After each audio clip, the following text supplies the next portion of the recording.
Hello, everybody. Welcome to Shaper Sessions. My name is Jake, And I'm Russ. and we have a wonderful show for you tonight. We are making tools with Origin. We've got some marking gauges over here. We're going to talk about a couple of other really cool tools that we've used in the shop and made with Origin.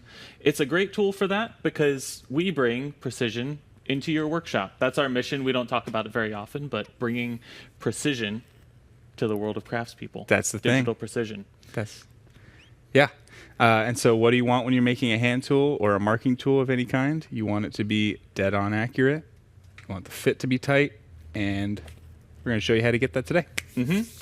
As always with our shows, we do these live so that you can, see the thing working, see the mistakes that we make. We all learn from it together. We also want to help you learn, so we take all your questions and answer them live at the end of the show. Drop those questions in the chat below. Ted's honestly going to answer most of them while we're talking. We've got our guy Ted in the chat. It's good like that. But any questions that he can't answer, he'll send to us, and we'll do a little demo toward the end. We also do a giveaway. There's going to be a poll that pops up at the bottom of your screen at the top of the show, and about halfway through, we'll do it again. Hopefully less obtrusively this time. Answer that poll question, and you will be entered to win. This week, what have we got? We're going to give away both the bits that I'll be using for this project, which is a 1" by 1/4" tooth flute bit, end mill bit, as well as the 11-degree tapered bit, which is perfect for making wedges. We've got a really cool shop tour to show you today in the middle of the show as well. That's from our buddy Ramon. You might know him. We've done a couple of sessions with him as well, and he usually shows up in the chat. So what's up, Ramon? We're going to show your shop off today. Tune in for that. We both know that you can never have too many tools. Yeah, and it's also really satisfying to make your own tools. Russ, you made your own hand plane, which is like next level. When I was in school, one of our first projects before we could start our cabinet is we had to make a marking gauge. And that's what we have here. So a couple of handmade marking gauges, one with a pencil in it, the other one with a knife in it so you could score an edge. But basically it's a really simple construction. A pass-through and a tapered mortise with a wedge that kind of locks that into place. Let's show that off on maybe the bench cam or the Origin cam here and show all the parts individually so we can see how they operate together. So again, really simple construction. This comes forward and locks that in. But in my younger years, I was not very skilled with a chisel. So this whole thing plays around a lot, especially after using it a bunch. So what today we're going to do is make it a really tight fit. But taking all the pieces apart, you can see it's just a mechanical fit. And there are a couple details that I love about that, especially the little bumps at the front and back of the wedge. Yes, so it's I definitely had fun with sculpting these, and you can too. Once these are actually just cut with Origin and everything fits right, you can go in and hand shape a lot of this business to your liking. We're going to be doing this style of marking gauge, but another style is having the wedge going down the long edge instead. So it's a thinner wedge, but same concept, all the same. And that wedge is captured in a groove there, which I think is pretty clever. Yeah. We thought about trying to make this one, but we decided first we should stick with the original. And you've got a different marking option on that other gauge as well. What's going on there? Yeah, that's just a knife. It's actually a jigsaw blade chopped off and sharpened to give you a scored line instead of a pencil line. So really, the option is yours. I thought that was really clever. So Jake designed a marking gauge this week specifically to be made with Origin. It's really cool. It uses our 1" by 1/4" router bit and our 11-degree tapered bit to cut a perfect angle for that wedge. Yeah. So same concept. If you want to show down here, there we go.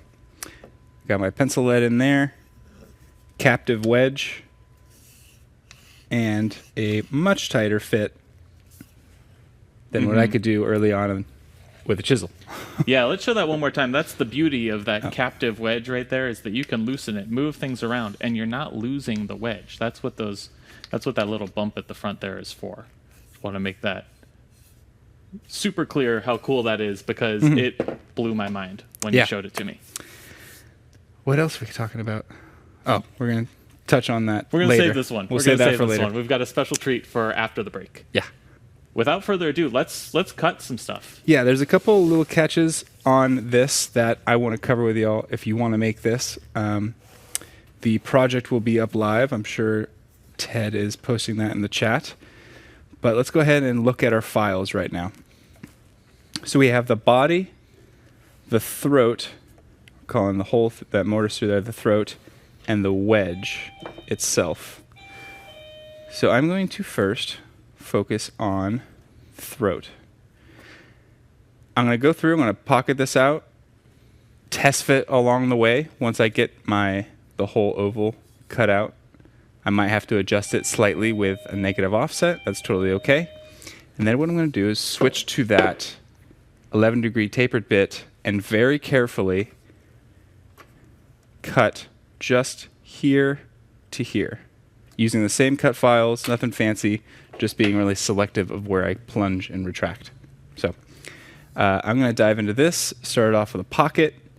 I'll be using auto pass once I'm doing my inside cuts. Great. Let's get it going. Let's get it going. So I'm going to step off to the side here so we don't blow the mic out with Jake's router and vacuum noise.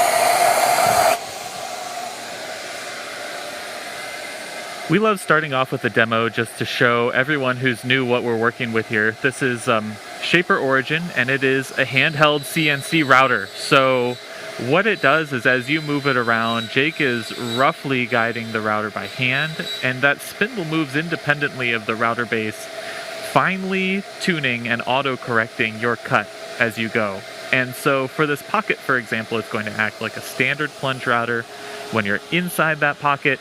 And then when Jake runs into the boundary of that pocket, that's when that auto correction is going to engage and prevent Jake from going past the boundaries of the pocket. That pocket also has a little bit of an offset built in from that final digital template guideline. And what that allows is for you to do both what we call a roughing pass and a finishing pass. So we're going to rough this all out. Jake can move a little bit more quickly and not have to worry about getting perfect cut quality right on the edges. And then he'll go in with that final pass with auto pass, I believe he's actually using today, our new paid extension to speed up your cuts and save you from a bunch of button presses on screen. He's going to go in and do that finish pass, which is going to clean that edge up to a nice square finish, which is exactly what you want for tools like this. He's using for this that 1/4 by 1 inch router bit. That's about a 1/4 inch longer than the 1/4 by 3/4 router bit that ships with Origin. There are some trade-offs there.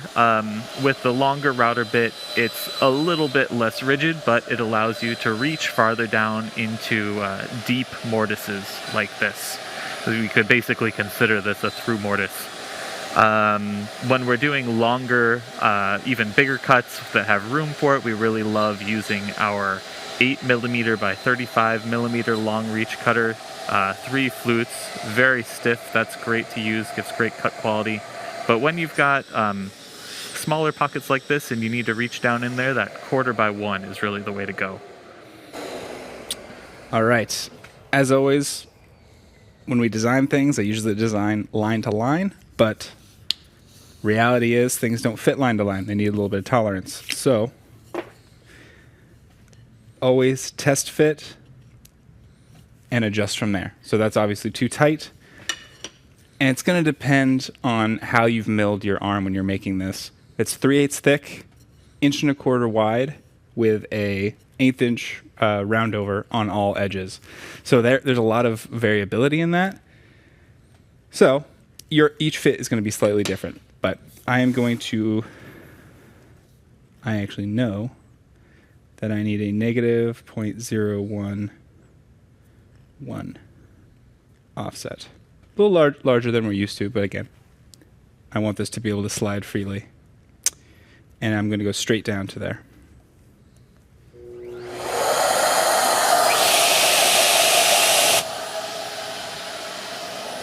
and this is some of that give and take that comes with working with what's a traditionally shop-made part here. That bar was made basically on the table saw with a round-over router table bit, and those parts aren't always as precise as you would expect them to be. Exactly what I'm hoping for. No play, but enough room to actually slide. Especially with a little paste wax by the end of this, we're going to be good. Okay, going to quickly switch to that 11-degree tapered bit, which is what I call the unicorn horn. It's such a cool looking cutter. Especially because those flutes go all the way down to the end. Yeah. And it's center cutting as well, so you could even plunge with it. I'm not sure exactly what purpose that would Do a quick shot of it. Yeah, there you go. That's really slick looking. Good for carving narrow channels, also just using the tip of it rather than the full length of it. All right. Always make sure to tighten your spindle. We forget that one every so often, Oh, yeah. but you usually catch it when you Z-touch. Here's the other trick. I'm setting my bit diameter to 0 because I want it to be just a tiny little line. And I'm going to do this in 2 depth passes. All right, I'll give you some space. Okay. So, again, this might be a little hard to see because the size of the bit is so small. But I don't want to turn this to an online cut because online cuts don't allow me any offset adjustment, and I still might want to be able to move this around. So I'm doing an inside cut. My bit diameter is 0. So as I come down, I'm putting that 11-degree taper in there. Do this in 3 passes.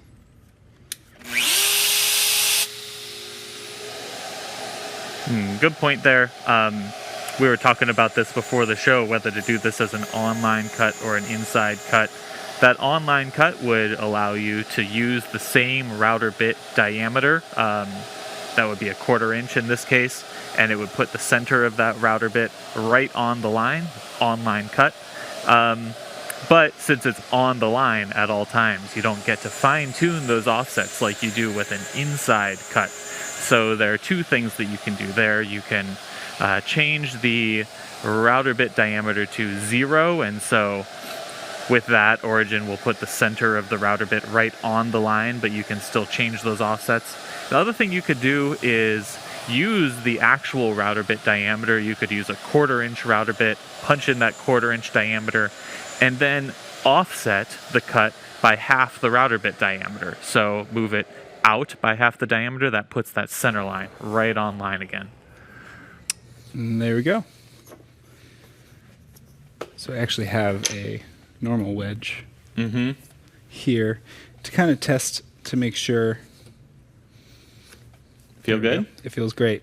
No slop side to side, and that's going to fit great. Yeah, what you're looking for is the bottom of that wedge to just clear the top of that rounded rectangle mortise, basically, right? Yeah. There you go. Easy enough. Easy to check. And so to kind of persuade the tool to plunge and retract in certain areas. This is a great tip. Yeah.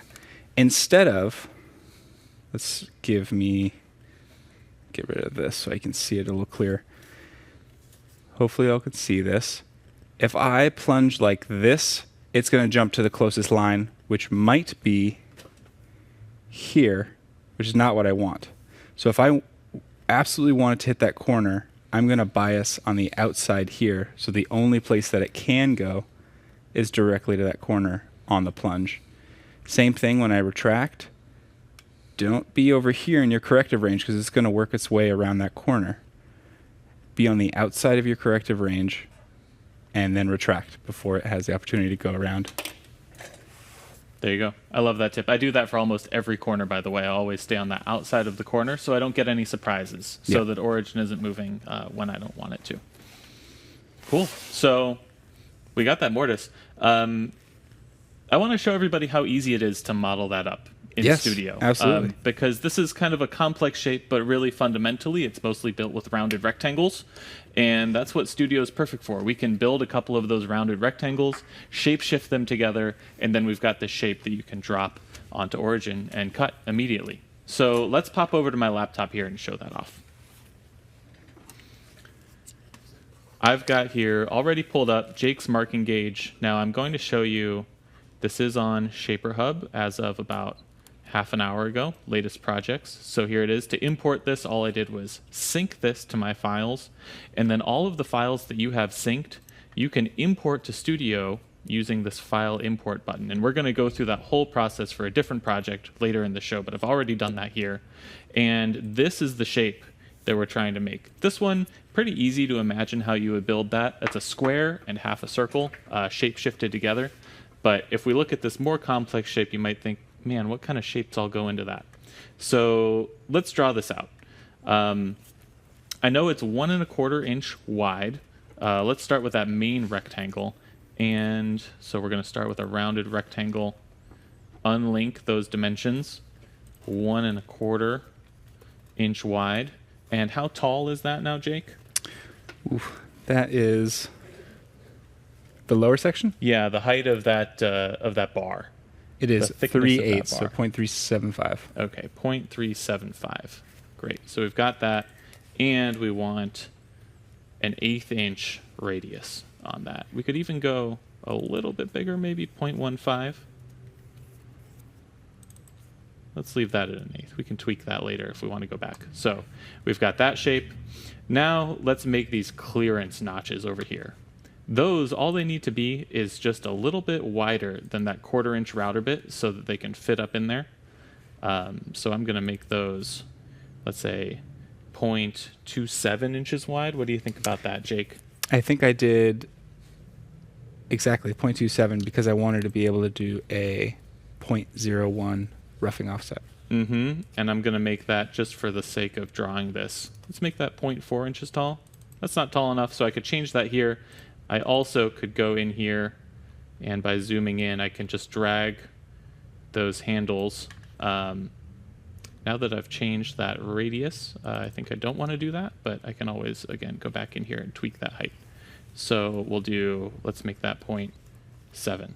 There we go. And this is a point at which I might want to do some dimensioning. So I'm going to, let's see, make sure that my grid and position is on. I'm even going to change this to a smaller grid, 1/4 inch, so I get a little bit more resolution. I've got snap to grid on there. So what we can do is move this all to 0, 0. And we can snap this around. I'm actually going to turn that snap to grid back off. I don't think it's very useful for this specific case. But smart alignment, there we go. Now this is going to snap center line right to that rectangular mortise. I'm going to copy, duplicate that, snap this over here. So I've got that height set, and all I want to do here is make sure that the X position for both of these is equal. So we'll do, let's say, 0.375 for that one. And we'll do negative 0.375 for this one. So now those are symmetric. And the last thing that I need to add, zooming out, looking at this, is this little extra rectangle up here so that I get a little bit more clearance for that wedge. And we can just do a standard rectangle for this. I'm going to drag it around until it's what I need. About how tall do you think I need this to be, Jake? What kind of clearance? Like 0.1 inch or so? Extra 0.1 inch on that? Yeah, it wasn't much. It was Okay. just enough to sneak that wedge in there. So we'll make the height of that 0.2 so that the area above the center line is 0.1. I'm going to click, hold, and drag to lasso everything. Shapeshifter here allows me to combine these objects. I'll just select all. I don't need to keep the existing shapes. I want to override all these shapes with one new shape, make that shape, and there we go. So if we compare these two side by side, I think my my prongs are a little bit less tall than yours. I think I've got a little bit less wedge clearance. That's the kind of thing that we can tune with those offsets. But big picture, that's how you make that shape. Beautiful. Quick and easy. Yeah. And honestly, I got lucky with this one. I was kind of trial and erroring this cut, and the shape of the wedge worked out perfectly. Mm-hmm. There you go. I think these kind of look like a Frogger a little bit. You know, they absolutely do. Great. So I think that's the whole first half of the show there, honestly. Yeah. Time for our mid-show break. We're doing this. This is new this year. Take a little mid-show break. Talk about some new stuff. Rehash the giveaways. And then we'll do a little shop tour. So giveaways first. Most importantly, those are really fun. Let's make sure that we bring up that poll at the bottom of the screen. Everybody that joined halfway through now has a chance to enter that giveaway by entering their name. And I think the question is, what tools have you made with Origin in your shop? Just answer that question for us, and you'll be entered to win. For everyone watching live, we'll do that giveaway at the end of the show. Yeah. Curious to see, because anything could be a tool. Mm-hmm. Doesn't have to be some fancy marking and measuring tool. Yeah. It could be a stick with a piece of tape at the end. It could be. Or a magnet. Yeah, magnet on a stick is like my favorite shop tool. That is a tool. Uh-huh. I love that one. You drop a nut or a watch or somewhere, magnet on a stick. Okay, so we got that. That poll is up. New products. We've talked about these a little bit already on the show, but we love them, so we want to bring them up again. We've been using our manager said to ease off on the barbells, guys, today, because we love these so much we can't stop making videos with them. But I do want to show these one more time. These are our new brass barbell inlays. Let's show those off on the workstation cam down there. And we just got back from a furniture build-off competition that we helped facilitate at Festool USA headquarters out in Indiana. 2 teams of 6 built some coffee tables for charity. And one team built a walnut slab table. They used these barbells, and it turned out absolutely incredible. And we had a fun time, obviously, as well. Oh, yeah. If you want to see more of that, check out our Instagram. That's Shaper Tools. We did a couple of live streams from there, and you can see how these barbells were used in a really cool walnut coffee table project. Beautiful slab. The other thing we've got is the new customizable mini sustainer. Yes, so speaking of making tools, you're going to need a toolbox. Mm-hmm. Perfect situation for whether it be your bits, hand tools, measuring, marking tools. Nice little footprint compared to our larger Sys 1. Yeah, let's put these two side by side. So this is kind of your standard size, standard issue. The standard issue Sys 1 that we've been selling for a while. So now you've got that mini. Really nice for router bits. You could still pack a ton of router bits in here. And the micro. Yeah, exactly. Our colic kits come in these micros, essential bit kit. For the real fans out there. But this micro or this mini is great. It's like, I think holding router bits in there is kind of the ideal purpose for that. You could fit probably 50 router bits in there, something like that. Totally. This, I just want to show you guys what's possible with these. This is my hand tool sustainer. So speaking of marking gauges, we've got that. This is a knife style adjustable marking gauge here. Kind of does the same thing though. You can make your own. That one's really nice though. It's nice. It's micro adjustable, but it's nice. It's nice being able to say that you've made your own. Also, it's like a point of pride. Mm-hmm. Last but not least, let's show our shop tour for today. This is a new thing this year. Yeah, a lot of fun. Thank you everyone that's been sending in videos of your shop. We encourage you to do that. Where do you send it? Sessions at shapertools. It's weird because it's an email address. Yes. It's sessions@shapertools.com. We've got a new email address this year. It's sessions@shapertools.com. So send us those shop tours. We're also going to do like a reader or a viewer questions show at some point later this year. So send us your questions and we'll use those in the show. We'll answer them live. Mm-hmm. For people who don't get to tune in to the live shows, because I know we have a lot of international viewers that have to watch these on demand. So send us your questions that way and we'll answer them on a show for you. But let's pull up this one. This is from our buddy Ramon. Hello, my name is Ramon Valdez. This is my shop tour. All right, stepping into the garage. Here I've got a vacuum bag, right? And when not in use, I have this table that goes on top so I can do shipping, docks, zero clearance inserts. Got to have a shop sink. Here's where I do some of my sharpening, Tormek. Over on this end, this is where I do some of my metal work. I've got a small metal lathe. This sander I use for metal work. This workbench I made with 1/4 inch plate and 1.5 inch thick particle board, very solid. Got a little A341 hammer joiner planer, right? Drum sander and a small joiner, which I should get rid of, I don't hardly ever use. This is my small workbench, and I can do photography in here. I've got this backdrop. That looks like it was done by Shaper Origin. And here, this is door going into my shop. Whoop, locked. All right, watch that deadbolt. Boom.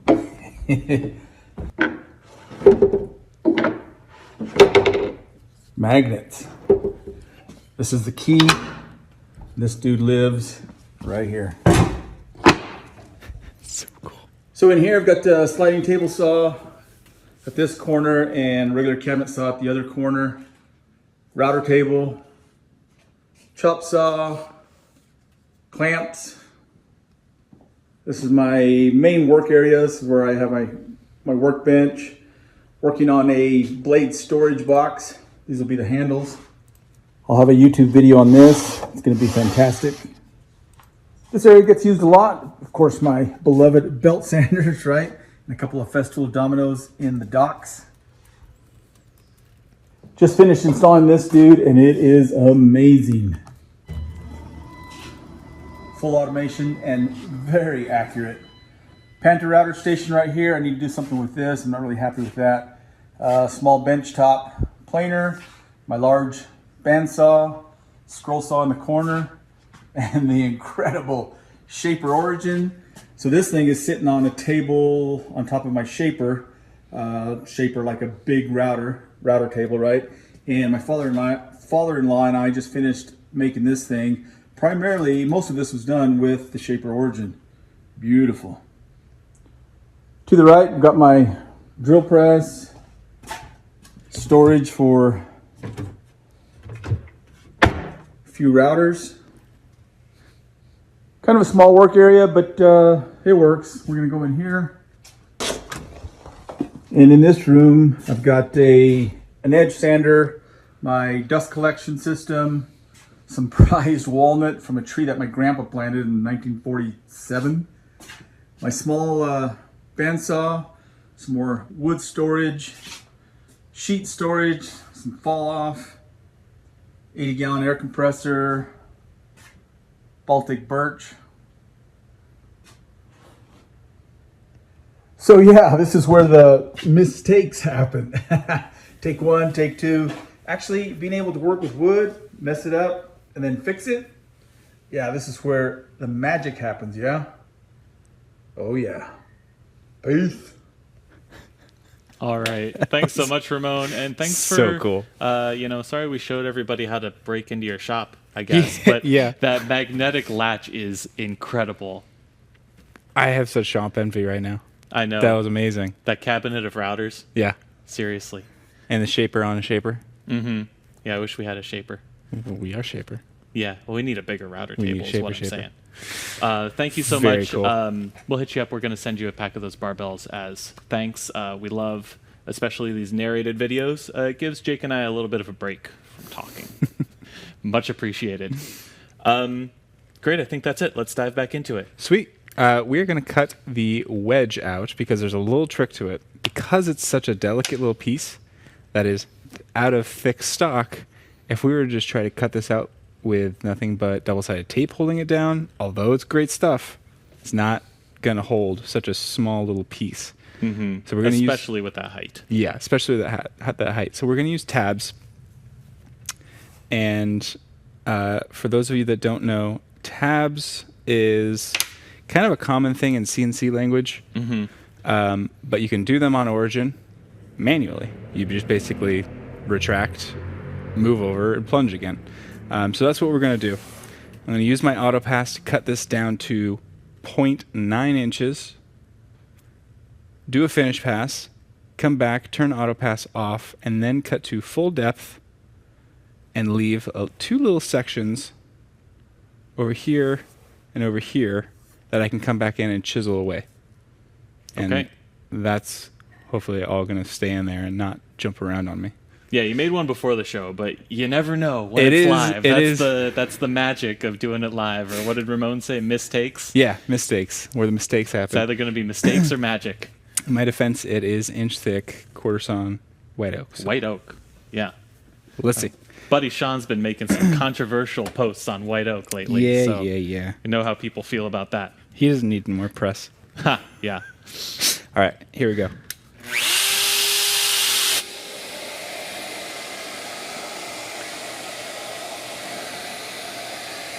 All right, so this is a great illustration of how Origin works with these nice long straight lines.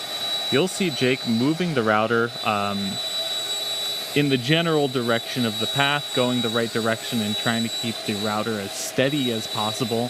But you'll also see Origin's spindle moving below the screen independently, keeping Jake actually right on that line.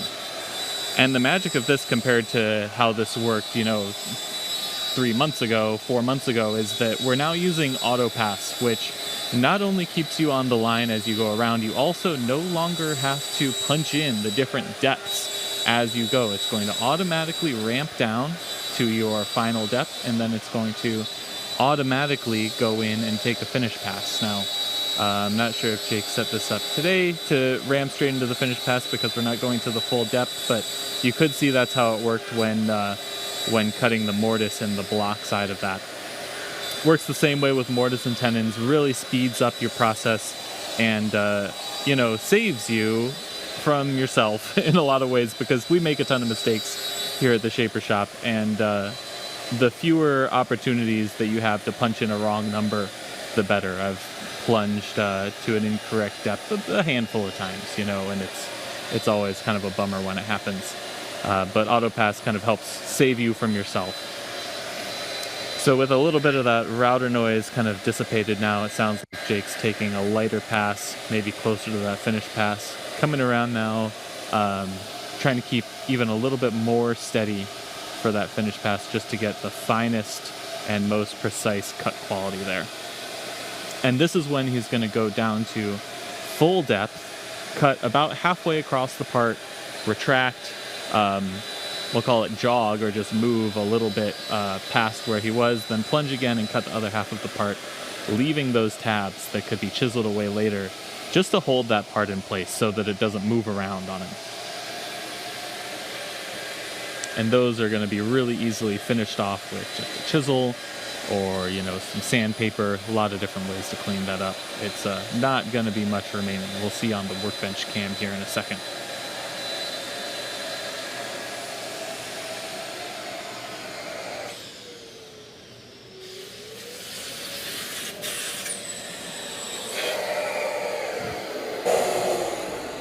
Alrighty. All right.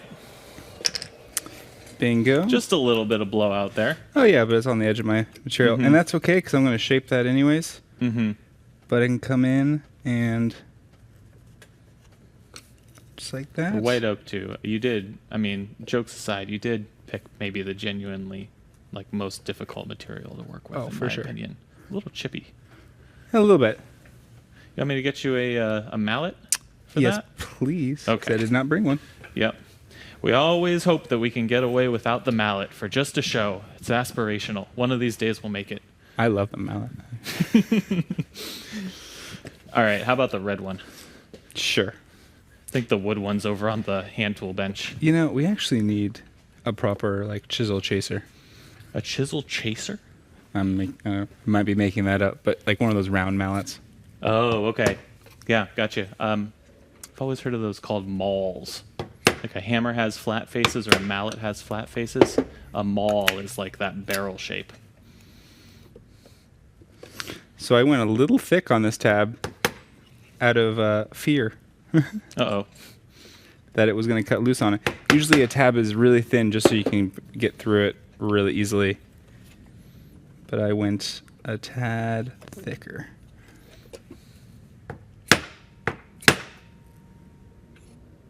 be careful too as you're hammering on your shelf, What? Just avoid the screws? just so you don't move it. Oh, so you don't move it. There we go. In case you were to come back to this workspace. Right, exactly. Which I don't think we need to do for this. Now we can come in and clean those up a little bit more. There we go. Very nice. Should we do a test assembly? Sure. See how it goes? See if we pulled it off So this time? new wedge. Wedge goes in first. Mm-hmm. And that's that wedge keeper feature right at the front there. Got to Exactly. get that in without the bar. Mm-hmm. Slide that in. There we go. Beautiful. Not bad. You want to mark something? Yes. Here, why don't you mark maybe one of these flat edges, because I need the other face for something new to show people. Yeah, let's give this a little mark. Preferably this side. This side. Yeah. Let's also One-handed operation. Or is it? Sort of. Yeah, Kind there of. we go. Nice.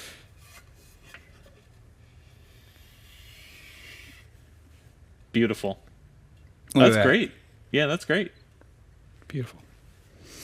There you go, folks. All right. Make this as long as you want, too. You don't have to. Yeah, you can mark out a house with that thing if you made the bar long enough. If you really wanted to. So one tool you could make with Origin is this marking gauge. We've got, plenty of examples of tools you can make. One other marking-oriented tool that we thought we'd show you today is this new guy. This is from Caleb James. He posted this on Shaper Hub a couple of weeks ago, and he calls this a spar gauge. Yeah.